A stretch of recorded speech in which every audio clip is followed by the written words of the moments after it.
আসসালামু আলাইকুম আপুরা, কেমন আছো সবাই? আলহামদুলিল্লাহ ভালো আছি। কাস্টমার আমাকে এটার হাতার মধ্যে পাইপেন দিতে বলেছে।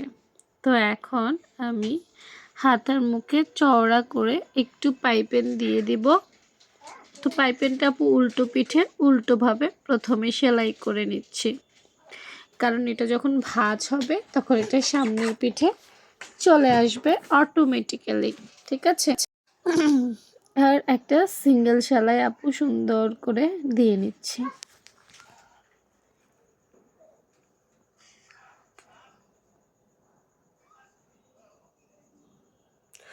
দেখো, এখন একটু নখ দিয়ে সুন্দর করে ডলে নিব বা ফিনিশিং করে নিব।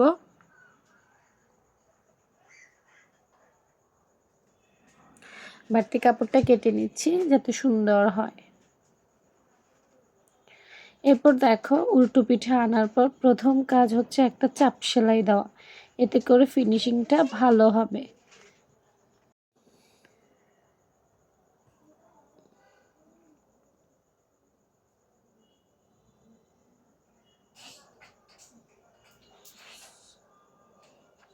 এবং একদম বর্ডার লাইনে যেন হয় সেদিকে খেয়াল রাখতে হবে।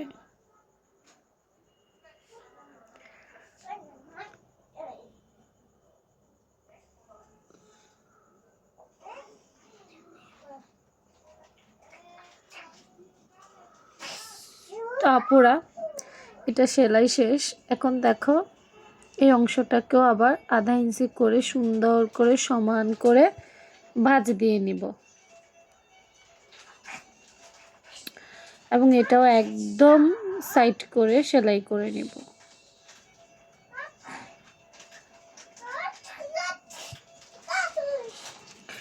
তো সুন্দর করে হাতায় পাইপেন দেওয়া হয়ে গেছে। তোমরা চাইলে এটা দিতে পারো, এটা খুব ইজি, তাই না?